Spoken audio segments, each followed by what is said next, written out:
Halo, Assalamualaikum warahmatullahi wabarakatuh. Kembali lagi bersama kita, aku Anita Herinda. Saya Ria Triana Dewandi. Saya Dewi Namadani. Di sini kami akan berbincang-bincang membicarakan terkait dengan pasar uang dan pasar modal. Nah, sebelumnya kita harus tahu dulu gak sih terkait dengan pengertian dari pasar uang atau pasar modal itu sendiri? Ya. Nah, kalau kalian ada tahu nggak pengertian dari pasar uang itu apa? Jadi pasar uang itu tuh bisa disebut money market ya. Itu tuh menyediakan sarana pengalokasian dan pinjaman dana jangka pendek. Nah, jangka waktu surat berharga yang diperjualbelikan itu biasanya kurang dari 1 tahun karena pasar uang merupakan pasar likuiditas primer. Itu. Terus kalau fungsinya dari pasar uang apa? Fungsinya sendiri itu merupakan yang pertama merupakan sarana alternatif bagi lembaga-lembaga keuangan, perusahaan-perusahaan non keuangan dan peserta-peserta lainnya baik dalam memenuhi kebutuhan dana jangka pendeknya maupun dalam melakukan penempatan dana atas kelebihan likuiditasnya. Nah, yang kedua itu secara tidak langsung juga sebagai sarana pengendalian moneter yang dilakukan oleh penguasa moneter dalam melaksanakan operasi pasar terbuka. Nah, yang ketiga itu berfungsi untuk menjembatani adanya kesenjangan antara penerimaan dan pengeluaran dana bagi para investor pasar uang, terutama untuk mencari keamanan dan likuiditas di samping peluang untuk memperoleh pendapatan bunga. Itu Mbak Nita. Oh gitu. Terus kalau misalnya dari pelakunya pasar uang, Untuk pelakunya sendiri itu ada 4 ya. Yang pertama itu lembaga-lembaga keuangan. Nah, itu terdiri dari bank, dana pensiun dan dana perusahaan asuransi. Dan untuk yang kedua itu perusahaan-perusahaan besar. Itu seperti perusahaan yang sudah go public. Itu menerbitkan commercial paper. Dan yang ketiga itu lembaga-lembaga pemerintah. Itu seperti Bank Indonesia yang menerbitkan sertifikat Bank Indonesia. Dan yang keempat itu individu-individu. Itu seperti rumah tangga membeli sertifikat Bank Indonesia seperti itu. Kalau buat itu apa namanya produknya sendiri dari pasar uang itu ada yang tahu nggak? kalau produk dari pasar uang, kalau tahu aku ya, itu ada beberapa. Kayak contohnya tuh ada treasury bills. Nah, treasury bills itu tuh lebih ke instrumen hutang yang diterbitkan oleh pemerintah dari bank sentral yang ada di Amerika Serikat.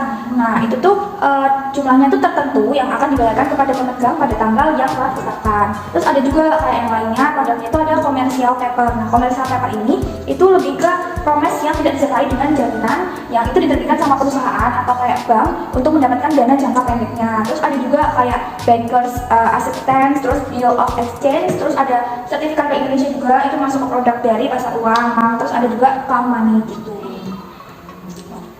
Terus kalau misalnya tadi kan pasar modal ya, terus kalau misalnya dari pasar modal itu sendiri pengertiannya apa?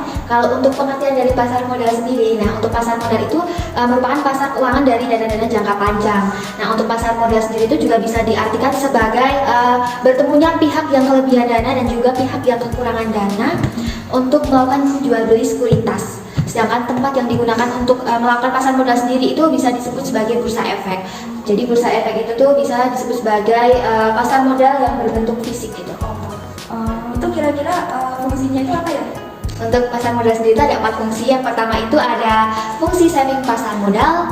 Itu dapat menjadi alternatif ini bagi masyarakat yang ingin menghimpun dana dari penurunan mata uang karena inflasi. Kemudian ada fungsi kekayaan masyarakat. Nah, ini tuh untuk mengembangkan nilai kekayaan dengan berinvestasi dalam berbagai instrumen pasar modal, sehingga tidak akan mengalami yang namanya penyusutan nilai sebagaimana yang terjadi pada investasi nyata, misalnya pada investasi perhiasan ataupun rumah. Nah, untuk yang ketiga itu adalah fungsi likuiditas instrumen pasar modal yang pada umumnya itu mudah untuk dicairkan sehingga memudahkan masyarakat memperoleh kembali dananya dibanding rumah atau tanah. Yang terakhir itu ada fungsi peminjaman pasar modal. Nah, ini tuh sumber peminjaman bagi pemerintah maupun perusahaan untuk membiayai kegiatan-kegiatan yang dilakukan itu.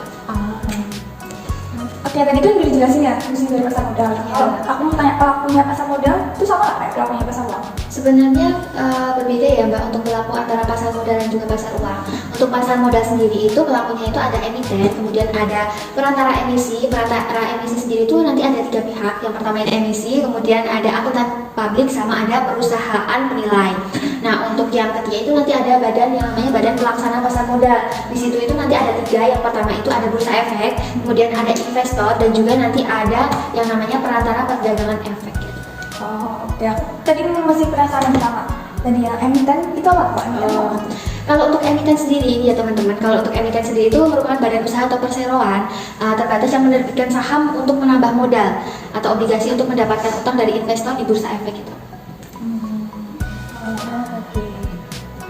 Kalau di pasar modal sendiri itu ada kayak produknya kayak pasar uang juga nggak sih? Ada tapi beda. Kalau di pasar modal itu produknya tuh ada tiga, ada reksadana, terus ada obligasi sama saham. Nah kalau reksadana itu juga dibagi lagi. Yang pertama tuh ada reksadana pasar uang. Nah kalau pasar uang itu tuh investasinya kebijakannya itu 100%. 100% itu ditempatkannya di instrumen pasar uang atau surat berharga yang jatuh temponya itu kurang dari 1 tahun. Jadi ini pasarnya tuh cocok buat para investor yang kurang sama 1 tahun itu. Nah terus kalau yang kedua ada reksadana pasar tetap. Itu minimalnya investasinya tuh 80%. Nah, itu tuh ditempatkannya di instrumen obligasi. Nah, jenis reksadana ini tuh cocok buat investor. Tujuannya yang jangka waktunya itu antara 1 sampai 3 tahun. Terus ada juga reksadana campuran, reksadana dana campuran. Nah, itu tuh lebih maksimalnya investasinya 79%. Nah, itu tuh nanti ditempatkannya pada instrumen saham, obligasi, sama pasar uang. Nah, jenis reksadana itu cocok buat para investor yang tujuan jangkanya itu antara 3 sampai 5 tahun lah gitu. Terus kalau yang terakhir, reksadana saham. Nah, reksadana saham ini kebijakan investasinya tuh minimal 80%. Itu ditempatkannya di instrumen saham. Nah, tapi jenisnya ini tuh cocok buat investor waktunya tuh di atas 5 tahun. Nah, terus kalau yang obligasi itu kan efek yang berbasis surat utang yang memberikan hasil investasi yang bersifat tetap selama periode tertentu hingga jangka waktunya itu jatuh tempo gitu. Nah, kalau yang saham tadi itu merupakan bukti dari pernyataan atau kepemilikan dalam suatu perusahaan. Ada juga nih karakteristiknya dari pemegang saham. Itu yang pertama ada limited risk. Itu artinya pemegang saham yang hanya bertanggung jawab terhadap sejumlah dana yang disetorkan dalam perusahaan. Terus ada ultimate control, itu pemegang saham secara kolektif. Terus ada residual claim, itu sebagai pihak terakhir yang memperoleh hasil gitu. Oke, dari Mbak Anggita sendiri tadi kan udah memaparkan beberapa produk hasil dari pasar modal sendiri ya. Nah, dalam menghasilkan produk itu kan tidak ada lembaga atau pelaku-pelaku yang berkaitan dengan hal tersebut kan, Mbak? Iya. Nah, untuk lembaga-lembaga yang terkait dengan pembuatan produk dari pasar modal sendiri itu siapa aja sih, Mbak, untuk pihaknya? Ada, kalau lembaga dari pasar modal itu yang pertama ada PT Bursa Efek Indonesia. Itu tuh fungsinya untuk memberikan layanan jasa, transaksi efek atau jasa pencatatan dan jasa informasi dan fasilitas lainnya. Nah, ada juga nih PT Kriling Penjamin Efek Indonesia. Itu gunanya untuk mengatur pelaksanaan kegiatan kepada pemakai jasanya atau yang biasa disebut juga self-regulatory organization. Nah, ada juga di sini Kustodian Sentral Efek Indonesia. Nah, ini tuh fungsinya untuk menyediakan jasa kustodian sentral dan penyelesaian transaksi efek yang teratur, wajar, dan efisien gitu. Nah, ada juga selain itu 5 lembaga penunjangnya nih. Nah, yang pertama tuh ada Biro Administrasi Efek. Ini ada kerja utamanya lingkupnya itu ada 5. Ada tata laksana pencatatan, pengadministrasian, terus ada penyimpanan efek, terus ada mutasi saham, ada permohonan penggantian saham hilang, terus ada penerbitan saham pengganti, sama ada Desember 2015 itu terdapat 11 BAE yang telah mendapatkan izin usaha dari OJK. Terus ada juga nih lembaga yang kedua itu ada kustodian. Kalau kustodian itu pihak yang memberikan jasa penitipan, efek dan harta lain yang masih berkaitan dengan efek. Nah, kalau yang ketiga itu ada wali amanat. Nah, kalau wali amanat ini sebenarnya lebih ke pihak yang mewakili kepentingan pemegang efek yang bersifat utang atau yang biasa berbentuk itu obligasi kayak gitu. Nah, terus kalau yang keempat itu ada juga berkaitan sama penasihat investasi. Nah, kalau penasihat investasi ini lebih ke memberikan nasihat kepada pihak lain, membantu calon investor dalam mengambil atau membuat keputusan ketika akan melakukan investasi di perusahaan.